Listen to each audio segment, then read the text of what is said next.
दिल की लगी है क्यों दिल लगा के देख, कभी हंसा के देख कभी रुला के देख। परवाना जल रहा है तो जल रहा है क्यों, अगर ये राज जानना है तो खुद को जला के देख। प्रेम विषय जो शायर एक कथा लिखिछंती से ठीक लिखिछंती, कारण प्रेम बा भल पाइबार निआरे जी जलिछि सी ही अनुभव करि पारिछि तार जलिबार महत्व को। प्रेम किए कहे एक रासायनिक प्रक्रिया तो किए कहे बयसर पागड़ामी। आउ यही प्रेम जितेबाला एक तरफा थाए तार फल बड़ विषम ही थाए। 16 वर्षर किशोरीटीए ता सांग को पचारुला, अरे अवंतिका तुम भाई को पिलादिन भल पाउछु, तेबे ताको कहूनु काहेकि? पूरा डायरी तापाई शायरी लेखि भर्ती कर सारलुणी, ता फोटो रे मोबाइल भर्ती कर सारलुणी। आउ केते दिन एमती निजको एपरि जाली चली थिबु? थरे मुह खोली न कहिले से जानिबो केमिति जे तू ताको भल पाउछु? अवंतिका छोट उत्तरटे दिए, भय लागुची आशुतोष जदि मना करदेव मो आशा तक मरीजीव मोनालिसा। से आशा तक पाई तो मु आज बंची। सତରେ कौन प्रेम एते व्यथा आ एते व्याकुलता लुचि रही थाए?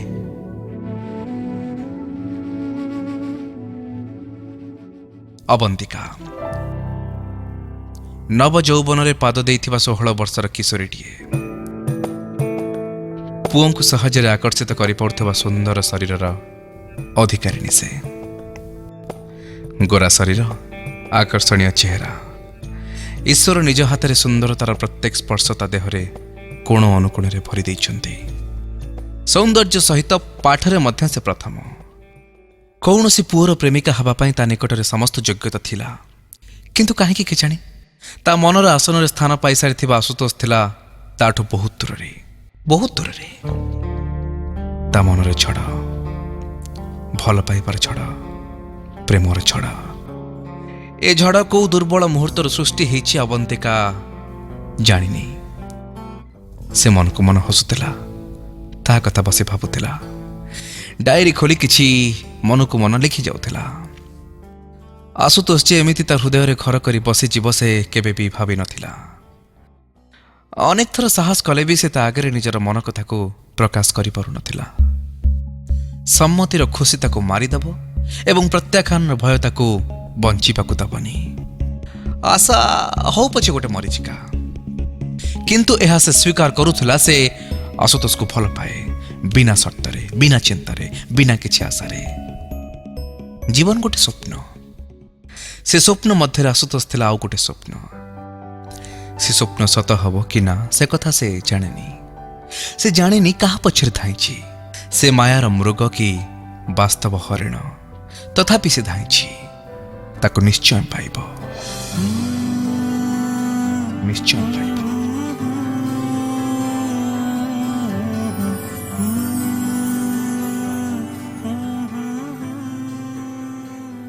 अवंतिकार प्रेम रे थिला पवित्रता, ता प्रेम रे थिला एक तपस्या। प्रेम ता पे थिला गोटे शाश्वत संपर्क, दैहिक मानसिक चिंता कल्पना आशा आकांक्षार ऊर्ध्वरे। 16 वर्षर नाबालिका मनरे ए चिंताधारा अविश्वसनीय हेले मध्य सत थिला, किंतु एपरि एक पवित्र प्रेम ठारू आशुतोष थिला बहुत दूररे, बहुत दूररे।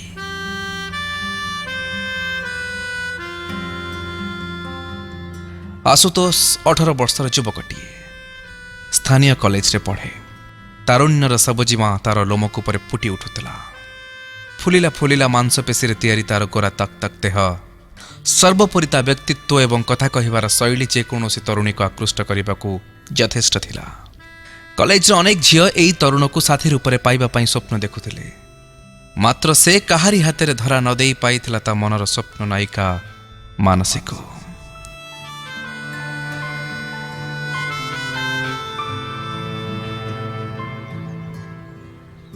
मानसी, मु तुम प्रेमर किंचित पाइबा आशा मागुणी करुछि। तुम स्वीकृति न पाइले मो मन अवश्य दुख पाइब, किंतु मो मनरे उठिथिबा झड़ को किछि परिमाण रे प्रशमित करि परिबो।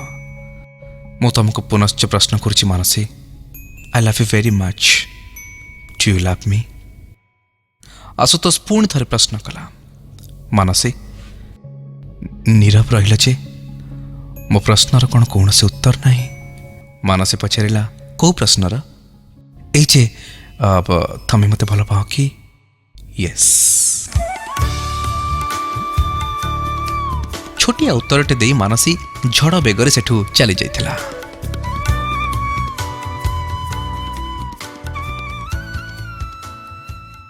जब तक बिका ना था हमें मालूम ना था, उन्होंने खरीद कर हमें अनमोल कर दिया।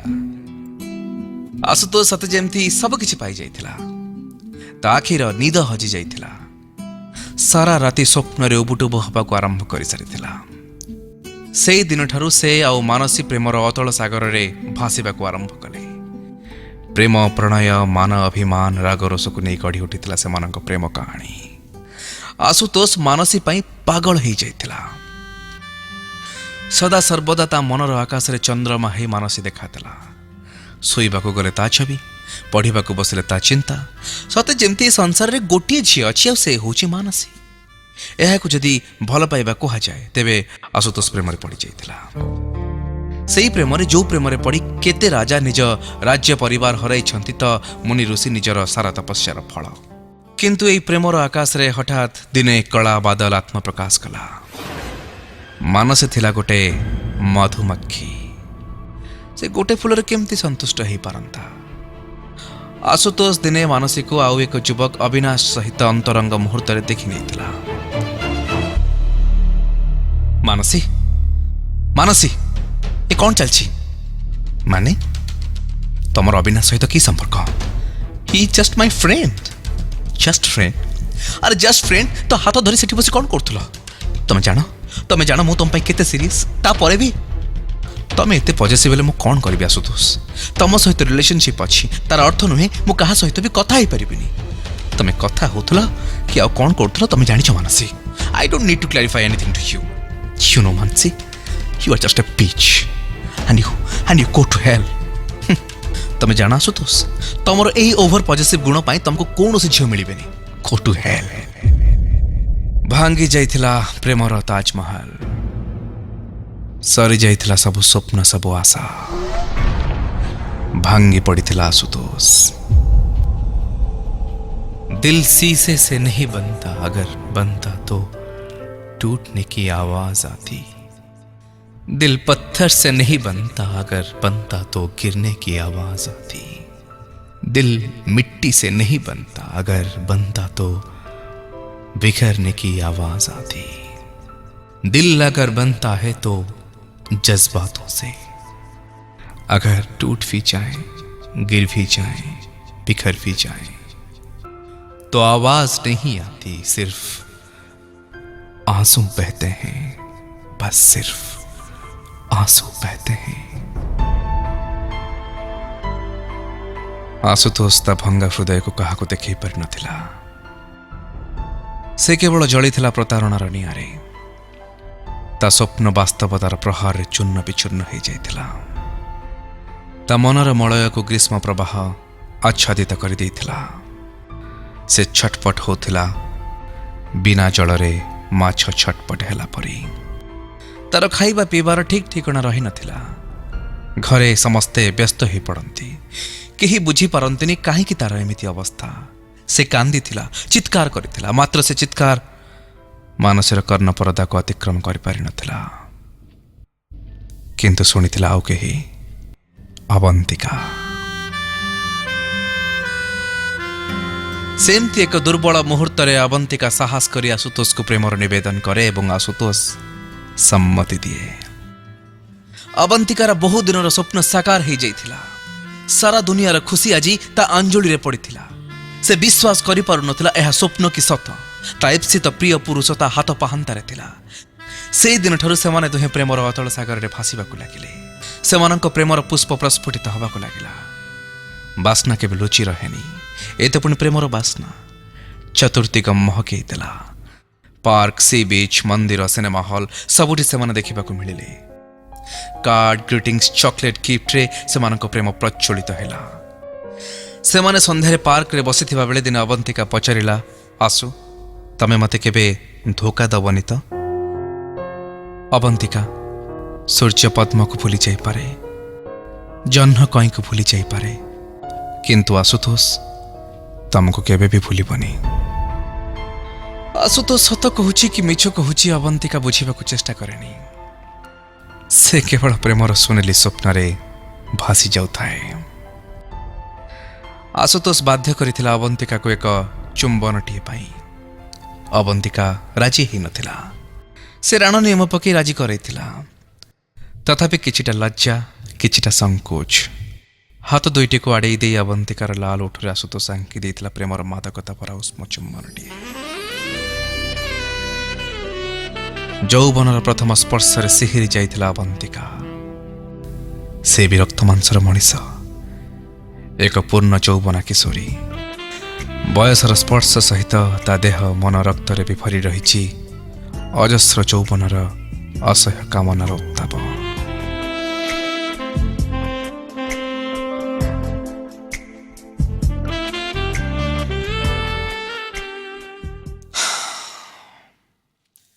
ଦି ମାସ ପରେ ସେଦିନ ଅବନ୍ତିକାର ଘରେ କେହି ନଥିଲେ।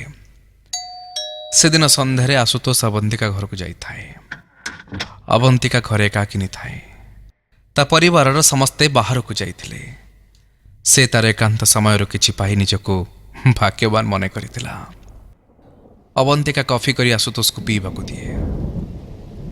ସେ ଧୂମାୟିତ କଫିକୁ ଅମୃତ ଭାବି ପିଇଯାଏ। ବାହାରେ ଆକସ୍ମିକ ଝଡ଼ ବର୍ଷା ଆରମ୍ଭ ହୋଇଯାଏ। ଅବନ୍ତିକା କବାଟ ବନ୍ଦ କରିଦେଇ ତା ନିକଟରେ ଆସି ବସି ତା କଥାମଣିକୁ ଖୋଲିଦିଏ। କେତେ ସୁନ୍ଦର କହିପାରେ ଅବନ୍ତିକା। ପ୍ରତିଟି କଥାରେ ତାର ପଦ୍ମ ଫୁଟୁଥିଲା, ବଂଶୀ ବାଜୁଥିଲା। କିନ୍ତୁ ତା କଥା ଶୁଣିବା ପାଇଁ ଆଶୁତୋଷର ମନରେ ଧୈର୍ଯ୍ୟ ନଥିଲା। ଅବନ୍ତିକା ଶରୀରର ମିଠା ମିଠା ବାସ୍ନା ତା ମନ ଗହନରେ ନିଆଁ ଲଗେଇ ଦେଉଥିଲା।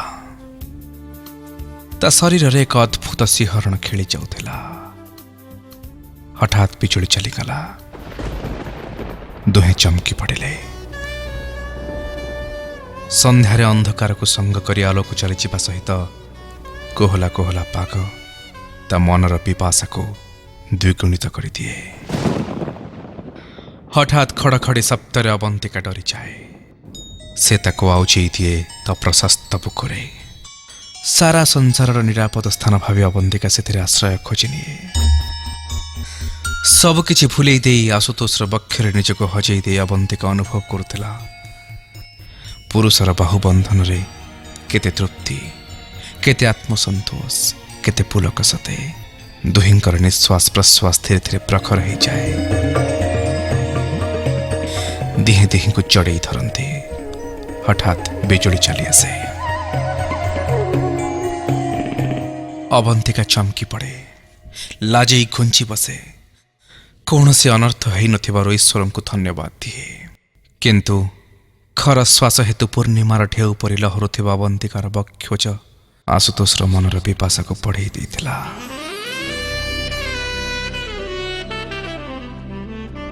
ତା ହାତ ଦୁଇଟି ଅବନ୍ତିକା ଆଡ଼କୁ ଆଗେଇ ଗଲା।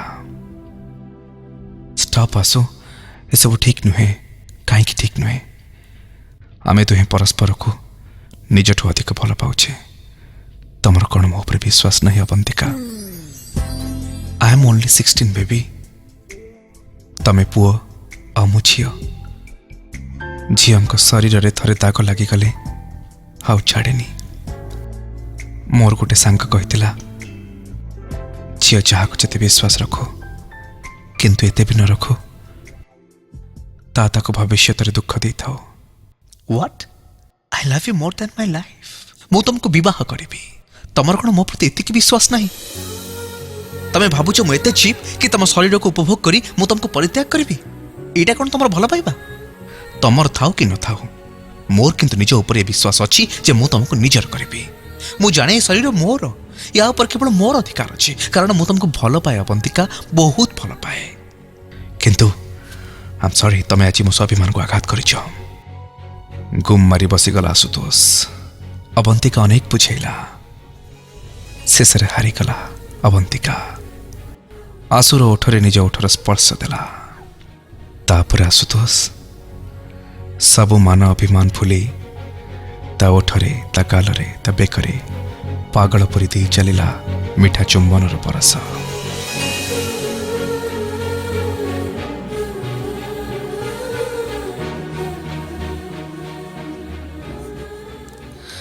ଅବନ୍ତିକା ଆଖି ବୁଜିଥିଲା ଏକ ଅବ୍ୟକ୍ତ ପୁଲକରେ। ତାପରେ ସେ ଦୁହେଁ ବାଟ ବୁଣା ହେଇଯାଇଥିଲେ ମୋହଗ୍ରସ୍ତ କଦମ୍ବ ବନରେ।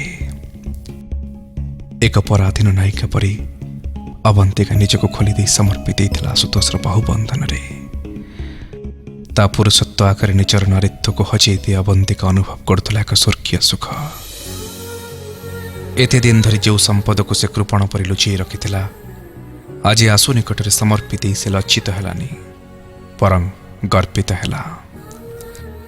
କାରଣ ସେ ତାକୁ ଭଲ ପାଉଥିଲା ଏବଂ ନିଜର ଜୀବନସାଥୀ ରୂପରେ ଗ୍ରହଣ କରିସାରିଥିଲା। ତାପରେ ସମୟ ସହିତ ତାଳ ଦେଇ ଦୁଇଟି ମନ, ପ୍ରାଣ ଏବଂ ଶରୀର ଏକାକାର ହେଇଯାଇଥିଲେ। କିନ୍ତୁ ସବୁ ପ୍ରେମ ଶାଶ୍ୱତ ନୁହନ୍ତି କି ସବୁ ପ୍ରେମିକ ବିଶ୍ୱସ୍ତ ନୁହନ୍ତି। ଅବନ୍ତିକା ଅଜ୍ଞ ଥିଲା ଟେବୁଲ ଉପରେ ଥିବା ଆଶୁତୋଷର ମୋବାଇଲରେ। ଏ ଶାରୀରିକ ମିଳନର ଦୃଶ୍ୟ ରେକର୍ଡିଂ ହେଇସାରିଥିଲା। ତମେ ଜାଣ ଆଶୁତୋଷ, ତମର ଏହି ଓଭର ପଜେସିଭ ଗୁଣ ପାଇଁ ତମକୁ କୌଣସି ଝିଅ ମିଳିବେନି। ମାନସୀର ଏହି ବାକ୍ୟର ଉତ୍ତର ଆଜି ଆଶୁତୋଷ ନିକଟରେ ଥିଲା। ପ୍ରମାଣ ତା ମୋବାଇଲରେ ଥିଲା। ସେ ମାନସୀକୁ ଦେଖେଇବାକୁ ଚାହୁଁଥିଲା ତାକୁ ବି ମାନସୀଠାରୁ ଅଧିକ ସୁନ୍ଦର ଝିଅ ମିଳିପାରିବେ। ସେ ଚାହୁଁଥିଲା ମାନସୀ ପାଖକୁ ଯିବା ପାଇଁ, କିନ୍ତୁ ତା ପାଦ ଆଗେଇ ପାରୁନଥିଲା। ପଶ୍ଚାତାପ ଓ ପାପପଥର ଛଡ଼ ତା ମନ ଭିତରେ ଗୁମରୁଥିଲା। ତା ମନକୁ ପାପ ଛୁଇଁଲା। ଏଥିରେ ଅବନ୍ତିକାର ଦୋଷ କ'ଣ? ନିଜର ଚିତ ଅହଙ୍କାର ପାଇଁ ଏକ ନିରୀହ ଝିଅ ଯିଏ ତାକୁ ଏତେ ବିଶ୍ୱାସ କରେ, ତା ବିଶ୍ୱାସରେ ବିଷ ମିଶାଇବା କ'ଣ ଉଚିତ ହେବ? ଏ ପ୍ରଶ୍ନର ଉତ୍ତର ସେ ନିଜକୁ ପଚାରୁଥିଲା ଏବଂ ପାଇଯାଇଥିଲା ମଧ୍ୟ। ସେ ଅବନ୍ତିକାକୁ ସବୁ ସତ କହିଦେଇଥିଲା କି ସେ ତାକୁ ଭଲ ପାଏନି। ସେ ଆଜି ବି ମାନସୀକୁ ଭଲ ପାଏ। ମାନସୀ ମନରେ ଈର୍ଷା ସୃଷ୍ଟି କରିବା ପାଇଁ ସେ କେବଳ ଭଲ ପାଇବାର ଅଭିନୟ କରିଥିଲା। ସେ ଅବନ୍ତିକାକୁ କ୍ଷମା ମାଗିଥିଲା। ମୋବାଇଲର କ୍ଲିପକୁ ତା ସମ୍ମୁଖରେ ଡିଲିଟ୍ କରିଦେଇଥିଲା। ଅବନ୍ତିକା କାନ୍ଦି କାନ୍ଦି ସେଠୁ ଚାଲି ଯାଇଥିଲା। जिसने हमको चाहा उसे हम चाह ना सके, जिसको चाहा उसे हम पा ना सके, ये समझ लो दिल टूटने की खेल है, किसी का तोड़ा और खुद का बचा ना सके।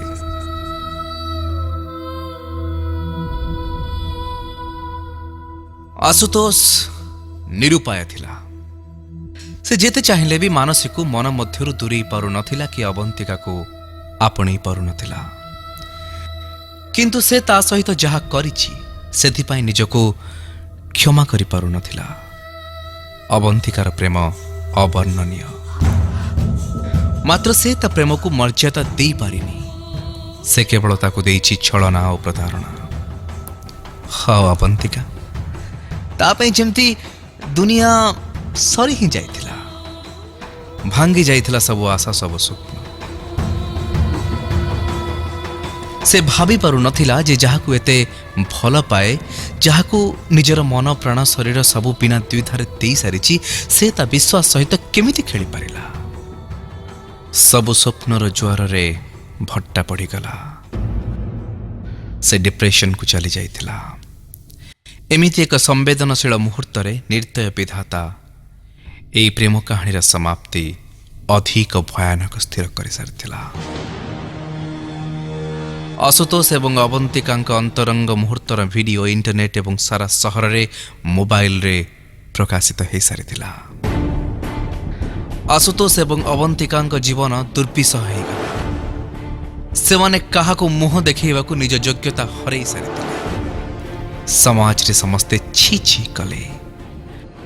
अवंतिकार घर लोकंक घरु बाहरिबा कष्टकर हो पड़िला। से माने सबु दोष आशुतोष को देले। ରାତିରେ ଅବନ୍ତିକାର ଭାଇ ଏବଂ ତା ସାଙ୍ଗମାନେ ଯାଇ ଆଶୁତୋଷର ଘରେ ପଶି ତାକୁ ଏବଂ ତା ବାପାକୁ ମାରପିଟ କଲେ। ସେମାନେ ରହୁଥିବା ସାହି କମିଟିରେ ଏକ ସଭା ହେଇ ସ୍ଥିର କରାଗଲା ଆଶୁତୋଷ ଏବଂ ଅବନ୍ତିକାର ବିବାହ ହେବ। ବର୍ତ୍ତମାନ ଯେହେତୁ ଅବନ୍ତିକା ନାବାଳିକା, ତେଣୁ 2 ବର୍ଷ ପରେ ଏ ବିବାହ ହେବ। ଆଶୁତୋଷ ଏବଂ ତା ପରିବାର ଏଥିରେ ସମ୍ମତି ପ୍ରଦାନ କରିଥିଲେ। ଅବନ୍ତିକା ଏଥିରେ ଖୁସି ଥିଲା କି ଦୁଃଖୀ ଜଣା ପଡୁନଥିଲା, କାରଣ ସେ ଏହା ହିଁ ଚାହିଁଥିଲା। କିନ୍ତୁ ଏମିତି ସବୁ ହରେଇକି ନୁହେଁ, ଏବଂ ସେ ଆଶୁତୋଷକୁ ଘୃଣା କରିବା ଆରମ୍ଭ କରିଦେଇଥିଲା। ସେ ତାକୁ ବିବାହ କରିବା ପାଇଁ ମନା କରିଦେଇଥିଲା। 7 ଦିନ ପରେ, ଆଶୁ, ଆଜି କେବଳ ତମକୁ ଏତିକିରେ ସମ୍ବୋଧନ କରୁଛି ଅବନ୍ତିକା, କାରଣ ସବୁ ସମ୍ବୋଧନର ଅଧିକାର ତମେ ମୋ ନିକଟରୁ ଛଡ଼େଇ ନେଇଛ। ତମ ନିକଟକୁ ଅନେକ ପତ୍ର ଏବଂ SMS ଦେଇଥିଲେ ମଧ୍ୟ ଆଜି କିନ୍ତୁ କୌଣସି ଆଗ୍ରହ ନଥିଲା ତମକୁ ଏ ପତ୍ର ଲେଖିବା ପାଇଁ। କିନ୍ତୁ ଲେଖୁଛି ବାଧ୍ୟ ହୋଇ, କାରଣ ତମକୁ ମୋର ଅନେକ କିଛି ପ୍ରଶ୍ନ ଅଛି ଯାହାର ଉତ୍ତର ମୋର ଦରକାର। ପିଲାଟି ଦିନରୁ ମୁଁ ତମକୁ ଦେଖି ଆସିଛି। ଭାଗ୍ୟର ଏକ ବିଡ଼ମ୍ବନା, ତମେ ମୋ ହୃଦୟରେ ଘର କରି ନେଇଥିଲ। ତମେ ମୋ ପ୍ରେମକୁ ସ୍ୱୀକାର କରି ମୋତେ ବି ଭଲ ପାଇଥିଲ, କିନ୍ତୁ ମୁଁ ଜାଣିନଥିଲି ତା ଛଳନା ଥିଲା। ମୁଁ ତ ନିଜକୁ ହଜେଇ ଦେଇଥିଲି ତମ ପ୍ରେମରେ। ତା କ'ଣ ମୋର ଭୁଲ ଥିଲା? ଭଲ ପାଇଲେ ଯେ ଦିନ ରାତି ଲୁହରେ ଉବୁଟୁବୁ ହେବାକୁ ହୁଏ, ମୋତେ ତା ଜଣା ନଥିଲା। ତଥାପି ନିଜର ପ୍ରିୟ ପୁରୁଷ ପାଇଁ ଲୁହ କଢ଼େଇବାର ଥିଲା ଗୋଟେ ଅପୂର୍ବ ଆନନ୍ଦ, ସ୍ୱର୍ଗୀୟ ଖୁସି। ସେଦିନ ତମେ କହିଥିଲ, ଅବନ୍ତିକା, ଦିନେ ନିଶ୍ଚୟ ମୋ ହାତର ସିନ୍ଦୁର ତମ ମଥାରେ ଲାଗିବ। ମୁଁ ସ୍ୱପ୍ନ ଦେଖିଥିଲି, ମୁଁ ଆଶା ରଖିଥିଲି। ତାହା କ'ଣ ମୋର ଭୁଲ ଥିଲା? ଧୀରେ ଧୀରେ ସମୟର ଗତି ସହିତ ଏ ଅବନ୍ତିକା ଅନୁଭବ କରିଥିଲା ତମେ ତାର ସବୁକିଛି। ଇହ ପରକାଳର ସାଥୀ, ତମେ ତାର ସଞ୍ଜ ସକାଳ ସବୁକିଛି। ସେ ତମକୁ ସମ୍ପୂର୍ଣ୍ଣ ବିଶ୍ୱାସ କରୁଥିଲା। ଏହା କ'ଣ ତାର ଭୁଲ ଥିଲା? କିନ୍ତୁ ହଠାତ୍ ଦିନେ ଗୋଟେ ଦୁର୍ବଳ ମୁହୂର୍ତ୍ତରେ ଭଲ ପାଇବାର ଭାବ ପ୍ରବଣତାକୁ ରକ୍ଷା କରିବାକୁ ଯାଇ ସେ ଏକ ଅକ୍ଷମଣୀୟ ଭୁଲ କରି ବସିଥିଲା। ନିର୍ଜନ ସନ୍ଧ୍ୟାରେ ତମ ଶରୀରର ଉତ୍ତାପ ରକ୍ଷା କରିବାକୁ ଯାଇ ନିଜର ସର୍ବସ୍ୱ ତୁମ ସମ୍ମୁଖରେ ସମର୍ପଣ କରିଦେଇଥିଲା ଅବନ୍ତିକା। ହେଲେ କିଏ ଜାଣିଥିଲା ଏ ନିର୍ଜନ ସନ୍ଧ୍ୟା ତାର ସବୁକିଛି ଲୁଣ୍ଠି ନେଇଯିବ। ଖାଲି ତାର ଚାହିଁନଥିଲା, ତା ବାପା, ମା, ଭାଇ, ପୁରା ପରିବାରର ଜୀବନ ଦୁର୍ବିସହ ହେଇଯାଇଥିଲା। ତମେ ଆମର ସେ ଭଲ ପାଇବାର ମୁହୂର୍ତ୍ତକୁ ସାର୍ବଜନୀନ କରି କ'ଣ ପାଇଲ ମୁଁ ଜାଣିନି। କଳଙ୍କିତ ହେଇ କଳଙ୍କିନୀର ଆଖ୍ୟା ନେଇ ଏକ ନିନ୍ଦନୀୟ ଜୀବନ ଅପେକ୍ଷା ମୃତ୍ୟୁ ହିଁ ଶ୍ରେୟସ୍କର। ରହୁଛି ଆଶୁତୋଷ, ଶେଷରେ ଏତିକି କହିବି, ଅନ୍ୟ କୌଣସି ଝିଅର ଜୀବନ ନଷ୍ଟ କରିବା ପୂର୍ବରୁ ଥରଟେ ନିଜ ଭଉଣୀ ବିଷୟରେ ଚିନ୍ତା କରିବ। ବାପା, ମା, ଭାଇ, ତମକୁ କ୍ଷମା ମାଗିବାର ଅଧିକାର ମୁଁ ହରେଇ ସାରିଛି। କେବଳ ଏତିକି କହିବି, ଆର ଜନ୍ମରେ ଯଦି ସୁଯୋଗ ମିଳିବ, ମୁଁ ଗୋଟେ ଭଲ ଝିଅ ହେଇ ଜନ୍ମ ହେବି। ଅବନ୍ତିକା।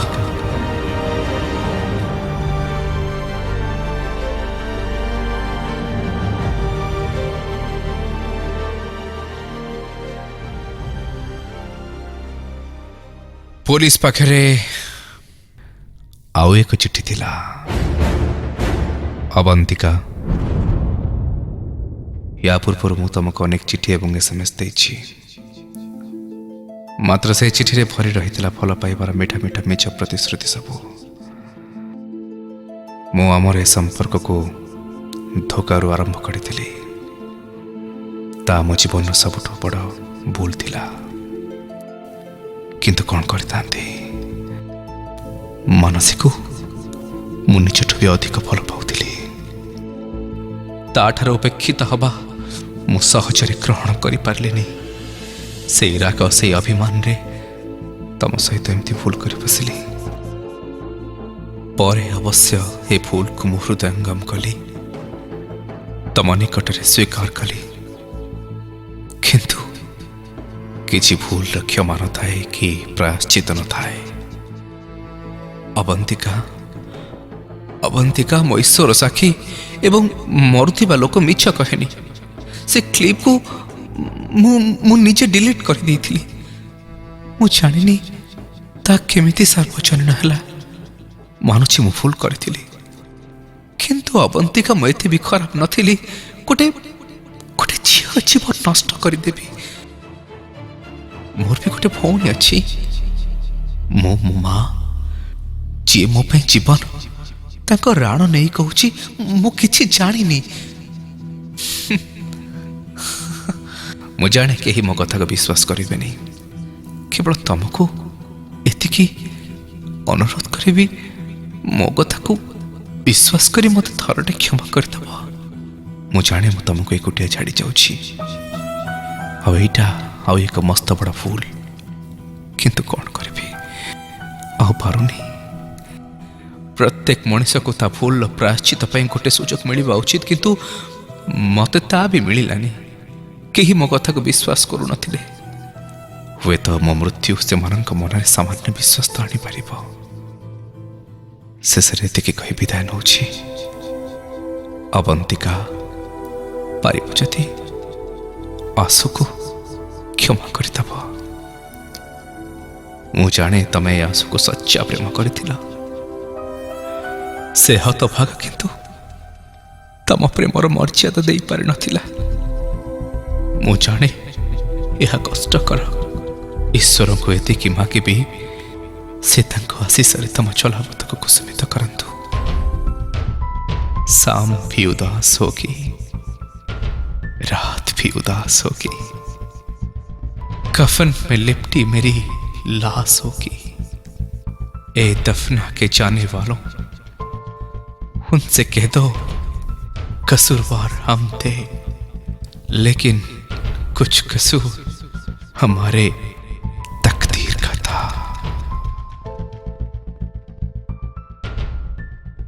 विदाई, चीरा विदाई, आंसू।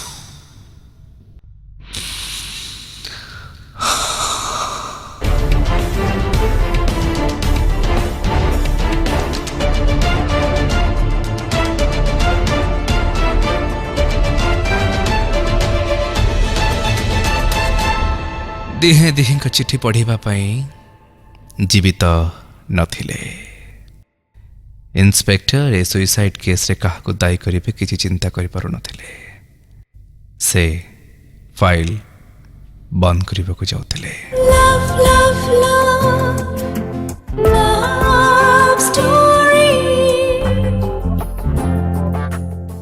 हाय अरे कहानी सारी गला। कहानी तो एतिकी थिला, किंतु मु आरजे संग्राम ए कहानी शुणुवा सबू टीनेजर मान को कहबी, जीवन रे प्रेम करबा आवश्यक, किंतु प्रेम जीवन ठू कस्मिन काले बड़ नुहे। सब बेले प्रेम ताकू करबा उचित जी आमको प्रेम करे। एक तरफा प्रेम ठारू सब बेले दूरी रहिबा उचित। प्रेम रे उपेक्षा जीवन शेष नुहे। विवाह पूर्व शारीरिक मिलन निज निजर रुचि उपर अवश्य निर्भर करे, कारण ए विंश शताब्दी रे कहारी अंतरंग मुहूर्त उपर आईन कानून भी कौन अधिकार नहीं। किंतु ये रुचि पाई निजर सारा जीवन को नष्ट करदेवा एटा कौन बुद्धिमान काम नुहे। अन्य सामने निजक समर्पी देवा पूर्व प्रत्येक किशोरी थरटे चिंता करबा उचित। निज भल पाइबार मुहूर्त को चिरस्थायी करने को मोबाइल कैमेरा को एक माध्यम करने आदौ विपद मुक्त नुहे। हो पारे आमर कौन खराब अभिप्राय न थाई पारे, किंतु एई क्लिपटा जो मोबाइल रे थिबो से मोबाइल जे हजि जाई पारे, मोबाइलटा कौन बंधु मागिकी नहीं पारे। यही क्लिपटा जो कंप्यूटर रे थिबो ता खराब है दुकान को जाई पारे, एवं तापरे ए क्लिप जहाँ हाथ रे पड़िबो से जे तार अनुचित व्यवहार न करिबो से भरोसा किए दबो। ताकू आमे हम जीवन सब किछि दे दउछे, आ ता सहित आउ जनकर जीवन भी, इज्जत भी। अर्थ उपार्जन एवं कुश्चित मनोरंजन पाई जो माने क्लिप को व्यवहार करछन्ती से माने भी थरटे चिंता करबा उचित भाई। अर्थ उपार्जन पे अनेक रास्ता अछि, एमिति गोटे निंदनीय रास्ता को आपणे अन्यर जीवन सहित खेलिबा केते दूर न्याय उचित केते दूर ठीक से मानथरे भाबिबा उचित। अवंतिका एमएमएस स्कैंडल को किछि दिन पर समस्ते भूली जिवे। प्रश्न तो निश्चय मन भितर रहिबो, संदेह कन्फ्यूजन ए सब कथा तो निश्चय मन भितर को आसीबो। किंतु ए भूल करुथिबा सेई पुओ झियों को समानक भूल प्रायश्चित पई थरटिए सुजोग मिलिबा भी निश्चय आवश्यक। आउ से किशोर किशोरी युवक युवती माने जो माने प्रेम रे धोखा खाई प्रतारित हेई निज जीवन हारिबा को पश्चातपद करंती नहीं सेमानको एतिकी कहिबी, रहने दो आसमां को जमी की तलाश कर, सब कुछ यही है ना कहीं और तलाश कर, हर आरज़ू पूरी हो तो जीने की क्या मजा, जीने के लिए बस एक कमी की तलाश कर। आज पाई एते की विदाय दियंतो। संग्राम को पुणी देखा बार शनिवार आउ एक लव स्टोरी सहित। भल गीत शुणु, मीठा गीत शुणु। रेडियो चॉकलेट को close to your heart, centre of your heart रखते। संग्राम को बस कोटी टिके जगह मिलगले चलो। Thank you so much. Good night.